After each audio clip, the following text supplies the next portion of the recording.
नमस्कार दर्शकबिन, जय श्री राधे श्रीराम। यो श्रृङ्खलामा हार्दिक स्वागत छ। प्रत्येक एकादशीको महात्म्यहरूलाई हामीले श्रवण गरिरहेका छौँ र आजको श्रृङ्खलामा पनि अधिक आश्विन शुक्ल पक्ष एकादशी यानि कि 2077 सालको कुरा गर्ने हो भने 2077 सालको आश्विन महिनाको 11 गते आइतबार 26 सेप्टेम्बर सन् 2020 तारिकको दिन पद्मिनी एकादशी व्रत परेको छ र एकादशीको महात्म्य पाठ पारायण कथा वाचन यहाँहरूमा लिएर आएका छौँ। सदा चाहिँ सुनेर सेयर गरेर साथ दिनु हुनेछ भने आशा लिएको छु। सुरु गरौँ पाठ पारायणमा। अथ अधिक मास शुक्ल एकादशी व्रतकथा प्रारभ्यते। युधिष्ठिर उवाच मलिम्लुं चस्य मासस्य का वा एकादशी भवेत् किं नाम कोविदस्तस्य कथयेषु जनार्दन। श्रीकृष्ण उवाच मलमासस्य या पुण्या प्रक्ता नाम्ना च पद्मिनी सुपोषिता प्रयत्नेन पद्मनाभपुरं नयेत्।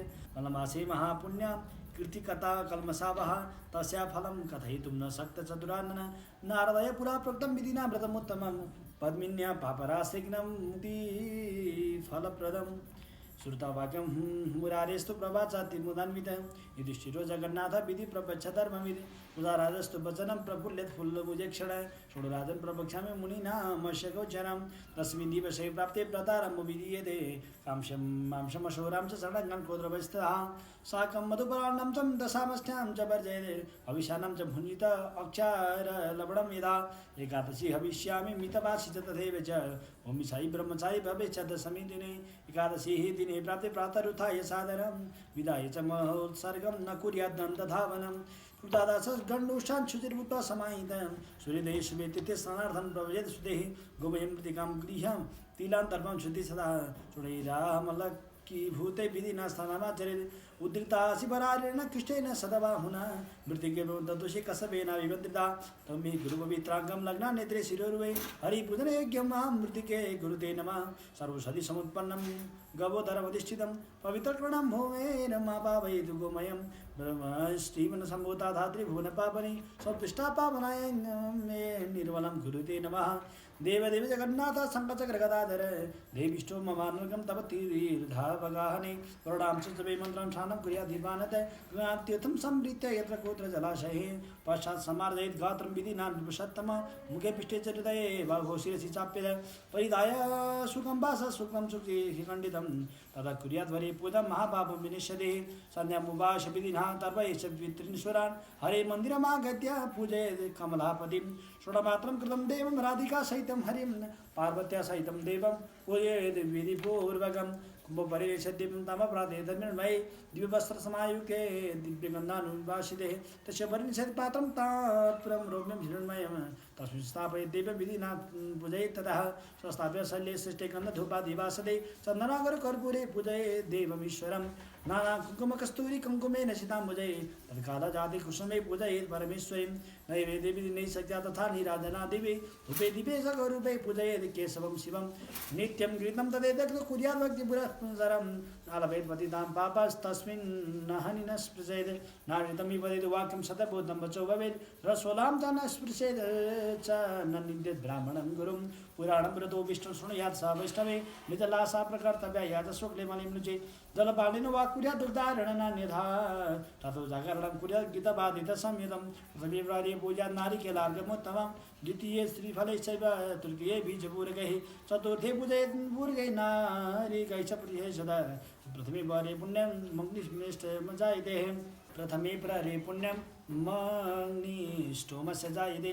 द्वितीये वाजवे तृतीये हरिमेधजं चतुर्थे राजसूयेश जाग्रतो जायते फलं। नाथपरतरं पुण्यं नाथपरतरा मघा नाथपरतरा विद्या नाथपरतरं तपः। यानि तीर्थानि शरणान्येतानि च तानि स्नानातिष्ठानि येनाकारि हरिर्व्रतम्। एवं जागरणं कुर्यात् यावत् सूर्योदये भवेत्। सूर्योदये शुभे तीर्थे गत्वा समाचरेत्। श्वाने वाकत्य भावेन पूजयेत् देवमीश्वरं। पूर्वोत्थितेन विधिना प्रोजयेत् ब्राह्मणान् शुभात्। कुमारिकं सहित सर्वं प्रतिमां केशवशेषः पूजयित्वा विधानेन ब्राह्मणाय समर्पयति। एवं विधं व्रतं यो वै कुरुते भुवि मानवः सबलं जायते तस्य व्रतं मुक्तिफलप्रदम्। तत्ते सर्वाख्यातं यत्तिष्ठो यानग मलिनं तस्य मासस्य शुक्लाया विधिमुत्तमं। व्रतानि तेन चिर्याणि न सर्वाणि बन्धन पद्मिन्यां प्रतीक्यो यः कुरुते व्रतमुत्तमं। इष्टाय मलमासस्य विधि तस्य विधातिश परमां साधु विज्ञाय सर्वपापक्षयङ्करिः। अतेकदिशामि कथामेकं मनोरमां नारदाय पुलस्तेन विस्तरेण निवेदितं। कार्तवीर्यणकारायां निक्षिपं भिक्षारणं विमोचितं पुरस्तेन याचयित्वा महीपतिं तदा ततः श्रुत्वा नारदो दिव्यदर्शनं प्रपत्सते यथा भक्ता पुलस्त्यं मुनिपुङ्गवम् दशानयन विजिता सर्वे देवा सभाशवा कार्तवीर्येण विजिता कथं रणविशारदः नारदेशवच श्रुता पुलस्ते मुनिरब्रवीति नोवश प्रवक्ष्यामि कार्तवीर्यसमुद्भवं पुरा त्रितायुगेराधं महीमस्त्यां तत्र हयानां कुले जातः कृतवीर्यो महीपति सहस्रं प्रभातस्य नृपस्य प्राणवल्लभा न तासां दनये कचित् देवेरा दुरन्दरं ये देवां सिद्धान्ति पूज्य बृहत्तरां ते सभाक्यप्रतं कुर्यान् लब्धस्तरैः स्तः सुतं विना तथा राजन् सुखाय महीपते सुजितशेथा भोगा न भवन्ति सुखप्रदा विचार्य चित्तनिपतिस्तपस्तु मनोदते तपस्या सदा चिद्रजायते मनसंसिदा यदासंदर्भं चिरवासा जडाधर तपस्तुं कथं सद्यो गृहेण स सुमन्त्रणां विकन्दन् प्रतिं भिक्षापात्मिनी प्रभोत्तमा हरिचन्द्रशतनया इच्छाकुकुलसम्भवा पतिप्रता प्रियं दृष्ट्वा तपस्तस्तुं कृतोद्यमं भूषणानि परित्यज्य चिरमेघं समाश्रयेत् जगामोदिनासार्धं पर्वते गन्धमादने गता तत्र तपस्तेभ्य वर्षाणामयुतं निर्वह नलिवेत्थापितनयं ध्यायन् देवं गदाधरम् अस्ति स्नायुमयं कान्तं दृष्ट्वा सा प्रभोत्तमा अनसूया महास्वामिं प्रपच्छ विवान्विता भयन्तु प्रबोधं सा विभर्षणमहितं गतं तथापि न प्रसन्नो भूत् केशव कष्टनाशव व्रतं मम माभगे कथयिष यथा तथं येन प्रसन्नो भगवान् मम भक्त्या प्रजायते येन मे जायते पुत्र चक्रवर्ती महत्तरः श्रुता तस्या सुवचनं प्रतिव्रतपरायणः यं प्रवचन्तः निवृत्तिं स्वयं प्रपादति क्षीरं तदा प्रपाद संलिष्टा पद्मिनी पद्मलोचनं मासोलिचं शुभ्रो मासदासम्बति त्रिंशदिनस्य भवति मासपूर्ण सुवर्णने तन्मदेदा शीघ्रं पद्मिनी परमादधा उपशत् प्रकर्तव्यं विधिना जागरं समं शीघ्रं प्रसन्न भगवान् भविष्यति सुदप्रदा इत्युक्ता कथयति सर्वं मया पूर्वोदितं नृप विधिं व्रतस्य विधिवत् प्रसन्ना कर्दमहङ्गजाः श्रुता व्रतविधिं सर्वं यथोक्तमनयसूयया चारवर्ग्य तत्सर्वं पुत्रभातृमभिषति एकादशं निराहारा सदा जाता जनिर्जला जागरण सुतं रात्रौ गीतनिर्दशमन्विता व्रते पुणे व्रते च वै शीघ्रं प्रसन्न केशव स्वयं भवासे गरुडारूढो वरं वरे शोभने श्रुतावाक्यं जगद्धातुस्त्वा प्रीत्वा शुचिस्मिता याचेद्य वरं देहि मम भर्तुरिहतरं पद्मिन्यां सद्वजश्रुता कृष्णं प्रीतप्रियं वद त्वां तोषितो वद्रे प्रत्युवाचनार्दन यथा मलिनं दशमाशशौ नान्यमे प्रीतिदायक तन्मदेकादशी रम्या मम प्रीतिविवर्धिनी साधुयोपोषिता सुगृहीतव्यविधिना मुना तेना त्वया प्रसन्नसंकृतोऽस्मि शुभगानने तद्भृतप्रदस्यापि वरं मनैश्वसितम् इत्युक्तान्पति प्राह विष्णुं स्वार्थिनाशन वरं वरे राजेन्द्र एतन्मे मनसि सांक्षितं सन्तोषितोऽयं प्रियया तव सिद्धिचिकीर्षया श्रुता तद्वचनं विष्णुप्रसन्नो नृपसात्तमा प्रवेशुतं महाबाहु सर्वलोकनमस्कृतं नरेर्मानुषैर् नार्गैर्दैत्यदानवराक्षसैः जेतुं शक्यो जगन्नाथ विना त्वं मधुसूदन इत्युक्तो बाणमित्युक्ता तत्रैवन्तारदीयत नृगोशीशुप्रस्नाता हरिष्टपुष्पप्रियायुधः समायत शुभ्रं रविं नरनारी मनोरमं सपद्मिन्यां सुतं लेवे कार्तवीर्यमाबलं सतेन सदृशः कच्चित्तिषु लोकेषु मानव तस्मां परिजतसंगे रावणो दशकन्धरः तं जेतुं समर्थोऽस्मि तिषु लोकेषु केञ्चन विना नारायणं देवं चक्रवाणीं गदाधरं न त्वया विस्मयकार्यो रावणेश पराजये मलिं साधेन पद्मिन्यां चाप्युपोषणाद् दत्तो देवाद्देवेन कर्तवीर्यो महाबलम् इत्युक्ता प्रयो विप्रसन्नेनान्तरात्मना श्रीकृष्णोवाच यत् ते सर्वमाख्यातं यत्पृष्ठो दयानग बलिं तस्य माशस्य शुक्लाय व्रतमुत्तमं ये करिष्यन्ति मनोजास्ते यस्यन्ति हरे पदं तमेवं कुरु राजेन्द्र यदि चेष्टामभिषजे केशवस्य श्रुता धर्मराजोतिहर्षिता चक्रे व्रतं विधानेन बन्धुभिः परिवारितः सूत उवाच एतते सर्वमाख्यातं यत्पृष्टोऽहं पुरा द्विज पुण्यं पवित्रं परमं किं भूय श्रोतुमिच्छसि एवं विधं येऽपि व्रतं मनुष्या भक्त्या करिष्यन्ति मलिं लोचस्याम् उपोषितायैस्तु सुखप्रदात्री या शुक्लपक्षे भुवि तेऽपि धन्याः श्रोष्यन्ति ह्यस्य विधिं समग्रम् तेप्यं सभाजो मनुजाः प्रशस्ताः ये वै पठिष्यन्ति कथां समग्रां ते वै गमिष्यन्ति हरेर्निवासं ते वै गमिष्यन्ति हरेर्निवासं स्वस्ति श्री अधिकमासस्य शुक्ल एकादशी व्रतकथा महात्म्य हरि ओं तत्सत् कृष्ण गोविंद हरे मुरारे हे नाथ नारायण वासुदेव अनन्त वैकुण्ठ मुकुन्द कृष्ण गोविन्द दामोदर माधवेति। दर्शकबिन नमस्कार, पुनः हार्दिक स्वागत छ। अधिक मास शुक्लपक्ष एकादशीको प्रसङ्ग यहाँलाई हामीले भर्खरै पाठन गरेर श्रवण गरिसकेका छौँ र अब कथा प्रसङ्ग अत्यन्त संक्षेपमा यहाँहरूलाई माझ राख्छु। एकादशीको दिन कस्तो प्रकारको व्रत बस्ने यसको विधि के छ भनेर युधिष्ठिरले भगवान श्रीकृष्ण अगाडि प्रश्न सोध्नुभयो। त भगवान श्रीकृष्णले भन्नुभयो, हे राजन, शुक्लपक्षको एकादशी त्यो नि अधिक मासको पद्मिनी नामको पर्दछिन् र यो बेलामा दशमीको दिनदेखि नै शुद्ध 10वटा कुरा शुद्ध हुनुपर्छ भनेर भन्नुभयो। के कुरा भन्दाखेरि काँस्य पात्रमा भोजन गर्नु हुँदैन, अनि मांसहरू खान हुँदैन, चनाहरू खान हुँदैन, कोदहरू खान हुँदैन, साग मह खान हुँदैन, यसै गरी अरूको अन्न, यो 10वटा कुरा दशमीको दिन खान हुँदैन जसले एकादशीको व्रत गर्दछन् भने। अब 11वटा वस्तु बार्ने चलन छ, विशेष गरेर एकादशीको दिन। र हविष्यान्नको दिन हविष्य अन्न र अनि नुनहरू पनि खान नसकिने जुन प्रकारको विधान छ भने दशमीको दिनदेखि नै सकिन्छ भने ब्रह्मचर्यमा रहेर भैमा सहिर गर्नुपर्छ। एकादशीको दिन भने बिहान चाँडै उठेर सकिन्छ भने तीर्थमा गएर स्नान गर्ने, सकिँदैन भने आफ्नै घरमा स्नान गर्ने, त्यहाँमाथि माटो अनि तिल र कुश लिएर अनि अमलाको धुलो चूर्ण बनाएर स्नान गर्नुपर्ने विधान छ। एकादशीको दिन विशेषतः साबुनहरू, स्याम्पूहरू दलेर अथवा विभिन्न प्रकारका ती सोपहरूबाट नुहाउनु हुँदैन भनेर शास्त्रले व्याख्या गरेको छ। र दर्शकबिन अरू प्रसङ्गहरू छन्, या विशेषतः अमलाको फलको पनि प्रार्थना गरिएको छ र भनिएको छ। भगवान श्रीकृष्णले भन्नुहुन्छ, हे अमला, ब्रह्माले अत्यन्त अभिमन्त्रण गरिएर कश्यपले पनि प्रार्थना गरेको, हे अमला, मेरो रोग हर पाप हर भनेर यसरी अमलाको स्पर्श गर्दै गर्दै जस्तो प्रकारले स्नान गर्नुपर्ने विधान छ। र ब्रह्माको थुकबाट उत्पन्न भएको भएर यी अमला अत्यन्त महत्त्वपूर्ण छिन्, पवित्र छिन् भनेर शास्त्रले व्याख्या गरेको छ। यहाँनिर यो कुरा पनि लेखिएको छ, ब्रह्मस्तीन सम्भूता धात्री भुवन पावनी सस्पृष्ट पावना यज्ञम्य निर्मलम कुरुते नमः। त्यो अमलाको स्पर्श गर्ने बित्तिकै पनि पापहरू नाशिन्छ भनेर यस्ता प्रकारले कुरा गरिएको छ, शास्त्र लेखिएको छ। र जब एकादशीको दिन यस्तो प्रकारबाट स्नान गरिसकेपछि अनि विधिपूर्वक सन्ध्यावन्दन गरेर भगवान विष्णुको पूजा गर्नु, अर्चना गर्नु, राधा र कृष्ण भगवानको पूजा गर्नु। त्यो एकादशीको दिन अब धूप दीप चन्दन अक्षता फुल जौतिर फुल आदि सबै आफूसँग जे वस्तु छ त्यो राखेर भगवानलाई यस्ता प्रकारले पूजा गर्नु। र व्रत गर्दाखेरि झुटो कहिले पनि नबोल्नु, अरूको कुरा काट्दै नकाट्नु, सुत्दै नसुत्नु। जो व्यक्तिले व्रत बसेको बेलामा सुत्छ, अरूको कुरा काट्छ, अरूलाई नराम्रो कुरो भन्छ भने त्यसको पुण्य यत्तिकै जान्छ। र यो अधिक मासमा पर्ने शुक्ल एकादशीको दिन सकिन्छ भने निर्जल व्रत बस्नु, व्रत पनि जल पनि नखानु, सक्दैन भने दुध पान गर्नु अथवा अरू फलफुलहरू पान गर्नु। अनि सकिन्छ भने रातभर जागरण बस्नु, भगवानको भजन कीर्तनहरू गर्नु।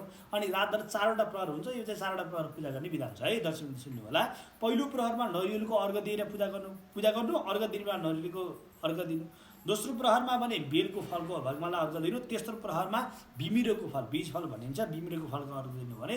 4औं प्रहरमा भने सुपारी राखेर अनि भगवानलाई अर्घ दिनु। यस्तो प्रकारले जसले 4 प्रहर जागरण बसेर भगवानको पूजा गर्छ भने त्यसलाई अग्निष्टोम भन्ने एउटा यज्ञ हुन्छ, त्यो यज्ञको फल प्राप्त गर्छ।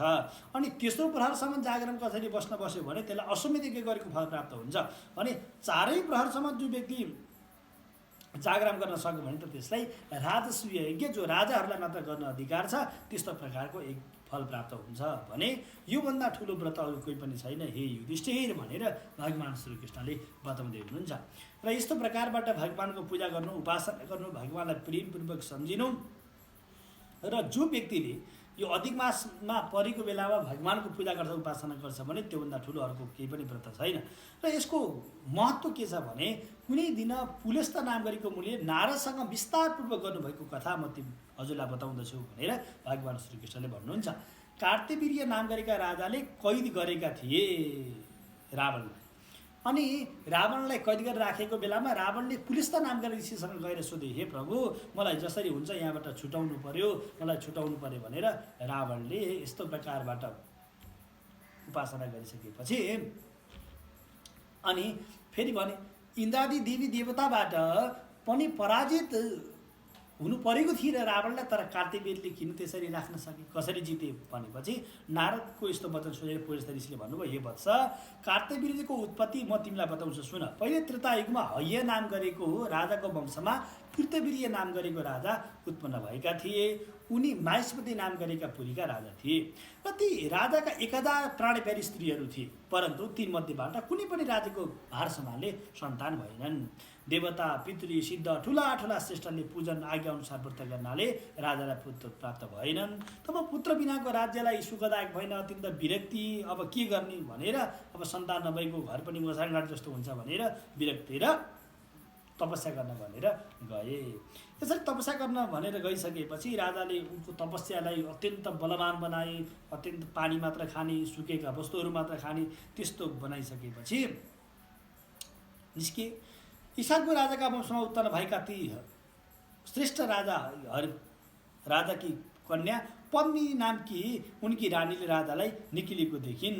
उनको श्रीमती अत्यन्त, जसको नाम थियो पद्मिनीले देखिन्। तिनी चाहिँ को थिए भन्दा इसाकको नामका राजाका वंशमा जन्मिएका थिए र राजाकी प्रतिव्रता स्त्री आफ्नो काम गरेको पर्वत नगएर श्रीमान श्रीमती भएर तपस्या गर्न लागे। तर पनि सन्तान प्राप्त नभएपछि उनको पत्नी पद्मिनीले गएर अनुसुयासँग सोधिन्, हे प्रभु, के कारणले गर्दा हाम्रो सन्तान भएको छैन भनेर सोधेपछि अनि उनलाई अनुसुयाले भन्दछिन्, हेर नानी, तिमीले भगवान केशवको पूजा गर्नु, भगवान श्रीकृष्ण राधाको पूजा गर्नु, त्यो पनि अधिक मास प्राप्त हुन लागेको छ। यस्तो समयमा गएर पूजा गर्नु, अधिक मास भएको बेलामा पूजा गरियो भने तिमीलाई पद्मिनी नामको एकादशीको कृपाबाट सन्तान प्राप्त हुन्छ भनेर जब बताइसकेपछि अनि यो पनि कुरा भनिदिन्। फेरि कर्दमुनिकी कन्या प्रसन्न भएर जुन प्रकारको व्रत बताइदिन्, कर्दमुनिकी छोरी थिइन् त अनुसुया, यस्तो प्रकारबाट जब बताइसकेपछि अनि त्यही अनुसारको उनले पनि व्रत गरिन्। आफ्नो श्रीमान भएर व्रत गरेपछि जब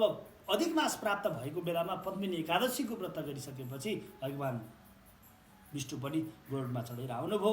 गरुडमा चढेर विष्णु आइसकेपछि अनि भगवान् विष्णुको अगाडि उनले वरदान मागे, हे भगवान्, हामीलाई सन्तान प्राप्त होस् भनेर वरदान मागिसकेपछि अनि भन्नुहुन्छ, हे प्रभु, अरू पनि हामीलाई वरदान दिनुहोस्, भगवानको श्रीकृष्णको राधाको हामीमा अत्यन्त भक्ति लागिरहोस्, सधैँ हामीलाई कहिले पनि दुःख आपदहरू नपरोस्। यस्तो प्रकारबाट वरदान मागेपछि भगवानले पनि हुन्छ भनेर त्यहाँबाट अगाडि जानुभयो। अन्तिममा भगवान् भन्नुहुन्छ, हेर, यति मात्र होइन, देवता, मनुष्य, यक्ष, गन्धर्व कसैले पनि जित्न सक्दैनन्, त्यस्तो प्रकारको सन्तान प्राप्त हुनेछ भनेर भगवान् त्यहाँबाट अन्तर्ध्यान भएर जानुभयो। अब आफ्नो दरबारमा फर्केर आए ती राजा रानी पनि, अनि पद्मिनी रानीबाट महाबली कार्तवीर्य नाम गरेको सन्तान उत्पन्न प्राप्त भयो।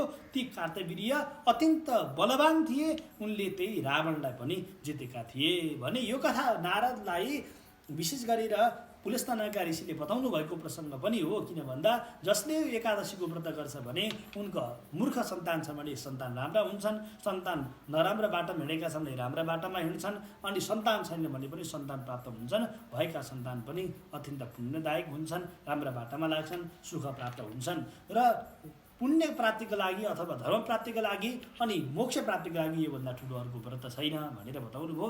अन्तिममा के भन्नुहुन्छ भने जो व्यक्तिले यो पाठ मात्र सुन्छ, कथा मात्र अलिकति भए पनि सुन्छ भने श्रुष्यन्ति ते हेस्य विधिं समग्रं तेप्यं सभायो मनुजा प्रशस्ता एवै पठिष्यन्ति कथां समग्रं ते वै गमिष्यन्ति हरेर्निवासम्। त्यस्तो व्यक्तिहरू पनि जसले कथा सुन्छन्, पढ्छन् मात्रै भने पनि त्यस्ता व्यक्ति वैकुण्ठमा जान्छन्, विष्णुको लोकमा जान्छन् भनेर यो अधिक मासको शुक्लपक्षको एकादशीको प्रसङ्गको कथा व्याख्या गर्नुभएको प्रसङ्ग हामी यहाँलाई पनि राख्यौँ। दर्शकबिन, कथा प्रसङ्गलाई अब अलिकति समराइज गरेर भन्छु। प्रसङ्ग धेरै लामो छैन, ठ्याक्कै अलिकति लामो कथा, बिचमा के अलिकति बुझिनु जस्तो लाग्यो होला तपाईँहरूलाई। अब अलिकति छोटकरीमा भन्छु। प्रसङ्ग के थियो भने भगवान् श्रीकृष्णको र युधिष्ठिरको संवाद थियो। युधिष्ठिरले भगवानलाई प्रश्न गर्नुभयो, कृष्ण भगवानलाई प्रश्न गरेपछि भगवान् कृष्णले भन्नुहुन्छ, अधिक मासको शुक्लपक्षको एकादशीको नाम हो पद्मिनी। पद्मिनी एकादशीको महत्त्व के छ भन्दा एउटा कथा भन्छु भनेर आरम्भ गर्नुहुन्छ। त्यो कथा भन्न आरम्भ के गर्नुभयो भन्दा दशमी एकादशी व्रतको नियम बताउनु भयो। अनि रावणलाई पनि काशीले नाम गरेका एकजना राजाले थुनेका थिए भनेपछि अनि फेरि प्रश्न गर्छन्, रावण जस्तो जसलाई देवताले पनि जित्न सकेन भने त्यस्तालाई कसरी थुने त भन्ने कुरा उपाख्यान ल्याएपछि अनि बल्ल कथा प्रसङ्ग जोड्न थाल्नुहुन्छ। एउटा राजाको प्रसङ्ग ल्याउन थाल्नुभयो, अनि राजाको श्रीमती पद्मिनीको प्रसङ्ग ल्याउन थाल्नुभयो, उनको राम्रो दरबार थियो तर सन्तान नभएपछि राजा तपस्या गर्न गए, रानी पनि तपस्या गर्न गए श्रीमान श्रीमती, त्यो पनि गन्धमादन पर्वतमा बसेर तपस्या गरे। 10,000 वर्ष तपस्या गर्दा पनि सन्तान प्राप्त नभएपछि अत्यन्त विरक्ति, रानीलाई मनमा दुःख लागेपछि रानीले अनुसुया नाम गरेकी देवी जो अत्रि मुनिकी पत्नी पनि हुनुहुन्थ्यो उहाँलाई गएर प्रश्न सोध्नुभयो, हे प्रभु, हे देवी, हे माता, मेरो श्रीमानले मैले पनि तपस्या गरेँ तर सन्तान किन भएन, के भयो भनेपछि अनि अनुसुयाले हेर्नुहोस् पद्मिनी एकादशी पर्छिन्, त्यो अधिक मास आउन लाग्दैछ, त्यो अधिक मासको पद्मिनी एकादशीको व्रत बस्नु, भगवान् केशवको जनार्दनको राधा कृष्णको पूजा गर्नु, तपाईँको सन्तान हुन्छ भनेपछि भनेअनुसारको उनले व्रत बसे। त्यही व्रतको कृपाबाट जनार्दन भगवान् खुसी भएर आएर वरदान दिनुभयो, कसैले पनि जित्न नसक्ने सन्तान प्राप्त होस् भनेर वरदान दिएको भएर त्यो जन्मेको छोराको नाम भयो कार्तवीर्य।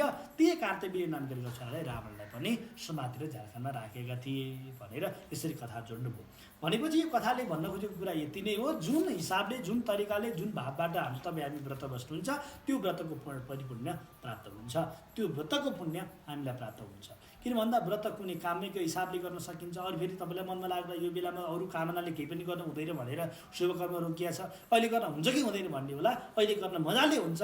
यो सन्तान राम्रो होस् भन्नको लागि सन्तान नभएकाहरूले त्यति माथि नभएर अझ पितृको उद्धारको कामनाको हिसाबले अथवा पुण्य प्राप्तिको हिसाबले पनि जसले विधिपूर्वक व्रत गर्छ भने त्यो व्यक्तिलाई गति प्राप्त हुन्छ, उसको सारा मनोकामनाहरू सिद्ध हुन्छन् भनेर यो कथा व्याख्या गरेको प्रसङ्ग यहाँहरूलाई हामीले राख्यौँ। दर्शकवृन्दहरूको श्रृङ्खलामा यस्तै महत्त्वपूर्ण जानकारी लिएर आउने बाचा गर्दै क्यामेरा धर्मराज अधिकारीको साथमा बालचन्द्र अधिकारी बिदा राख्छु। भिडियो अलिकति लामो भएको छ, धेरै लामो पाठ भएको हुनाले मैले छिटो पनि पाठ गरेँ, बुझ्न गाह्रो भएको भए फेरि पनि अथवा केही नबुझ्नु भएको भए कमेन्ट गर्नुहोला, जरुर अरूलाई पनि सेयर गरिदिनु होला, तपाईँलाई पनि पुण्य प्राप्त हुन्छ भन्ने आग्रह गर्दै यो श्रृङ्खलाबाट बिदा माग्छु। हस्त नमस्कार, जय श्री राधे, जय श्री।